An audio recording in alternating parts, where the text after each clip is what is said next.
Hey everybody, it's Carolyn Bloom of Bloom Handmade Studio. So happy to be back on the channel here today to talk to you about my sweater canvas, which is what I happen to be wearing today. This sweater is the latest in the Canvas collection, a series of super simple knitting patterns that I've designed with embroidery in mind. This particular sweater is a top-down raglan with increases and decreases thoughtfully planned throughout the sweater so that there are 5 different corridors where embroidery just falls naturally into place. The front and the back, the sleeve here all the way from the top of the shoulder all the way down to the wrist. You could do the entire forearm if that suits you. And then my personal favorite is this swath that runs from the inner wrist all the way up through the elbow and down to the waist. I loved working on this pattern in particular because it was a beautiful collaboration with Julie Asselin of Julie Asselin Yarns. I knit the sweater in her Fino yarn in the colorway Orion, and then I did the embroidery in her Fino DK. So I did the knitting in the Fino fingering and the embroidery in the Fino DK in the colorway Orion. If you'd like to have more information about Julie's yarn, I'll provide a link to her website in the show notes down below. I also want to give a special shout out to Sasha of Verona Knits. Sasha actually knit this sample for me. Dirty little secret here in the studio. I'm actually a kind of a glacial knitter, very slow. I'm comfortable with that. Knitting is meant to be soothing and relaxing and very zen.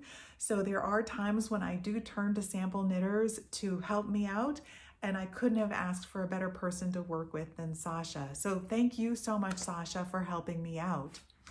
One of the things that occurred during the making of this sweater was that the wrist and the collar here and also the waist were bound off using just one color of yarn in an I-cord bind off.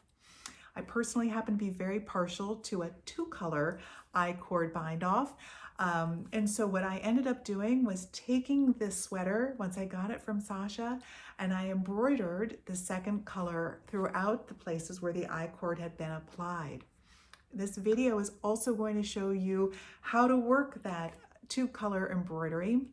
And if you want to skip this introduction to my sweater canvas, you can find the timestamp for when that tutorial starts in the show notes down below.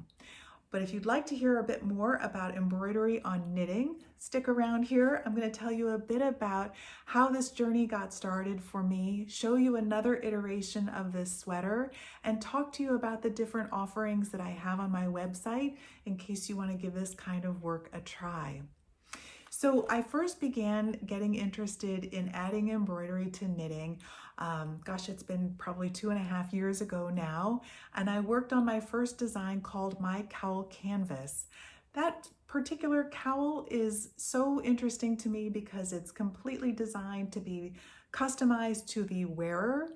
And it's also reversible, and the reversibility of the embroidery that I added there was something I wanted to carry on into this particular design, My Sweater Canvas. So to that end, I have the first version of My Sweater Canvas that I knit in the fall of 2019. You can see that here. And there's that 2-color I-cord bind off there that I work 2 colors at the same time. Gotta tell you, it's a little fiddly working with 2 colors on an I-cord, so you might find that working just 1 color when you're doing that I-cord bind off is for you, especially now that you'll know how to work the embroidery to bring that 2nd color into place. I do love an I-cord though. Have I told you this? Because it's actually a tube where you can hide all of your ends, which is the secret sauce, the special sauce ingredient to a successful reversible embroidery project, because you can hide all of your ends right up in there. So to that end, here is the wrong side, also known as the purl side, of the first My Sweater canvas that I ever knit and embroidered. This has a very intricate cable pattern worked on front and back that was inspired by Nora Gaughan's Anthology of Cables. I love this book. If you're interested in knitting cables, By all means, I encourage you to take a look at that book by Nora Gahn. And yes, I will absolutely link that into the show notes here as well. So to show you that this sweater is reversible, I'm going to just turn this inside out. This feels a little bit like a parlor trick, but there's no magic. There's just some beautiful embroidery going on to make the sweater, one sweater, into two different looks. So here's the front and the back. You can no longer see those embroidered cables that I did on the pearl bumps, but you can see I really do love adding embroidery to that top part of the sleeve here, running from the shoulder all the way down to the wrist, as well as the bottom of the sleeve here, running from the inside of the wrist all the way through the armpit and down to the waist. If you'd like to give this kind of reversible embroidery a try, let me tell you a little bit about what's on my website. In addition to all of the canvas patterns, I've got my sweater canvas, my sock canvas, my hat canvas, my next hat canvas. In addition to those super simple knitting patterns, there are also tutorials available there, including how to work this kind of reversible embroidery. I show you how to turn your knits into a grid as well as your pearls into a grid, which then become the springboard to adding additional embroidery. In addition to tutorials such as the monogramming, the reversible one, and the Sashiko persimmon flower, I've also written some motifs, such as the cable patterns that you see here on this version of my sweater canvas.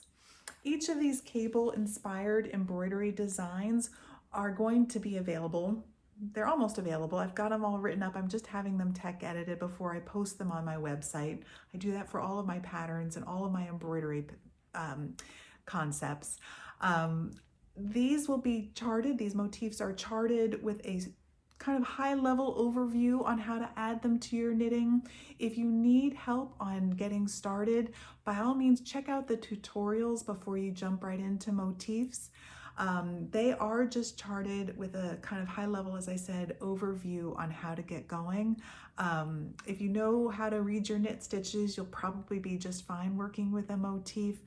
But you may need a tutorial if you're new to the knitting process, or you're just here because you want to learn how to do some upcycling. In addition, I do love teaching embroidery on knitting classes. You can find my class schedule on my website. The next class that I have after I've finished recording this video will be through Barcelona Knits in early November, on a Sunday in early November. So you can find all the information for that class and the link to Barcelona Knits, which is a wonderful festival in Barcelona. I'll be teaching, sadly, that class through Zoom this go around. I really hope to get to Barcelona at some point, and I've enjoyed working with the creators of this festival so much.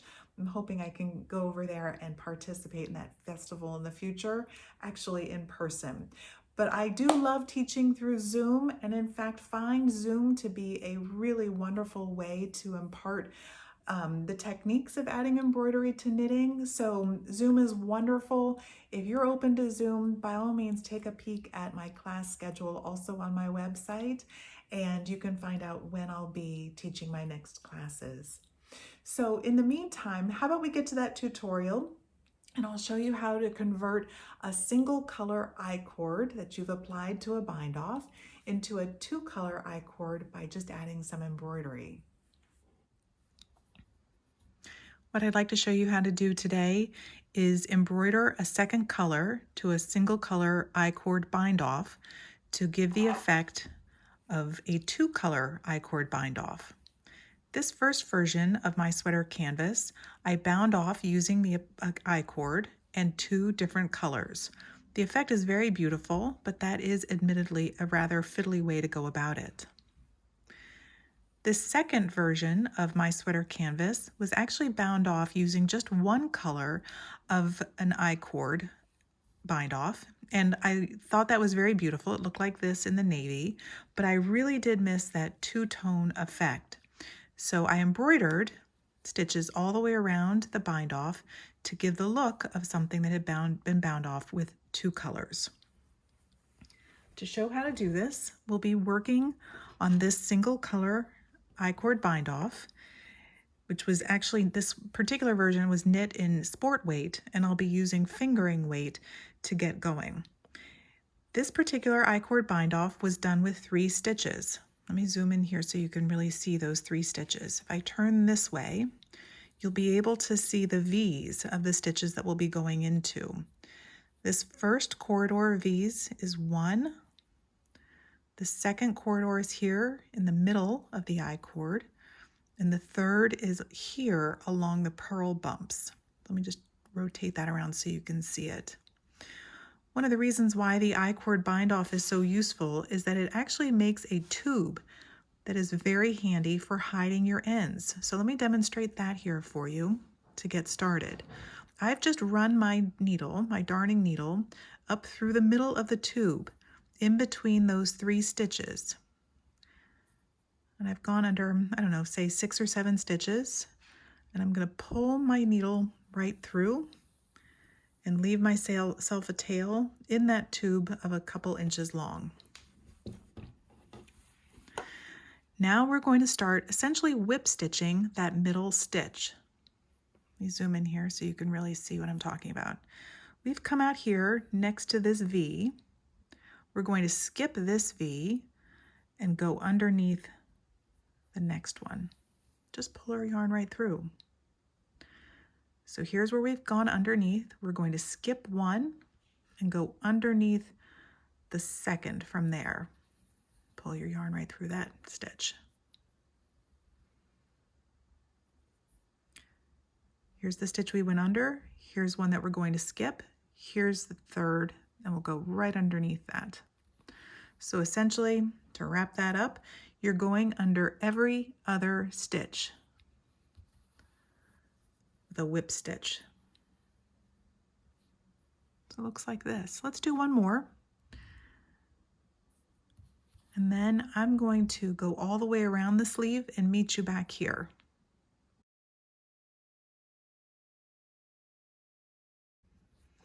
As you can see, I worked whip stitching all the way around my sleeve in that middle column of stitches of my 3-stitch I-cord bind off. I'm going to go ahead and skip 1 stitch and work 1 last whip stitch in that middle column to finish off that round. The next thing I'm going to do is begin whip stitching this column of stitches here that is closest to the right side of my sweater. To do so, I'm simply going to run my needle under this V of that knit stitch right next to the one I just finished with and pull my yarn through. I like to rotate my work so that I can look at it this way because we're going to be working at an angle to the whip stitches we just finished. So I've come out here underneath this stitch. As before, we're going to skip 1 stitch and go underneath the one after that.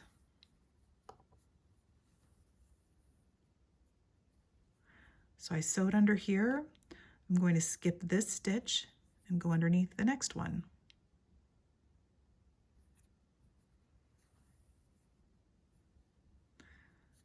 Carrying on in pattern, skip 1 stitch and go underneath the next one. And here you can already see that beautiful pattern starting to form just by working a couple of stitches. Let's do one more and pretend that we've run out of yarn. Let's say that you have only a couple of inches left of your yarn. Remember, your I-cord is a tube, so simply stitch to the middle of your tubing anywhere you can and run that needle right up the middle of your I-cord. That allows you to hide your end tucked away nice and neat so no one is the wiser. Now you can see that just by doing 2 rounds of whip stitching on the innermost corridor of knit stitches and that middle column of stitches, you can achieve a very beautiful effect. But this particular I-cord does have a 3rd stitch right here. You could do the same thing as we were working here. Just go weave your end up the middle and resume doing that same whip stitch on this corridor of V knit stitches. And that will give you the effect of what you see here in this sweater, where I did the every other stitch whip stitching onto all 3 stitches of that bound I-cord. Hope that helps. I hope that tutorial was helpful to you. In the intermission here, I did take the opportunity to switch into the first version of my sweater canvas that I ever knit. This is one that features the cable design here on the shoulder all the way down to the wrist, as well as here underneath the arm from the wrist all the way through the armpit and down to the waist. As I say during the classes that I teach, this is the perfect sweater to wear when you are looking to hail a cab or reach for that orange on the top shelf or dying to answer a question. You'll never look better with your arms up. I do love teaching these classes that I've been engaged in for the past 2 years. If you'd like more information about my class schedule, just hop on over to my website, bloomhandmadestudio.com, where you can also find in-depth tutorials on how to embroider your knits and charted motifs such as the cables that I was wearing on the sweater earlier. I will always be adding those motifs to the website, so check back often. Or if you're looking for up-to-the-minute updates, check me out on Instagram at bloomhandmadestudio. Or if you prefer an email, I have a newsletter that I sent out allegedly every other week. It's sometimes a little bit longer in between, so I promise not to clog your mailbox with emails. You can sign up for that on my website as well. Thanks so much for tuning in, everybody. I hope this proved helpful, and I hope to see you soon. Bye-bye.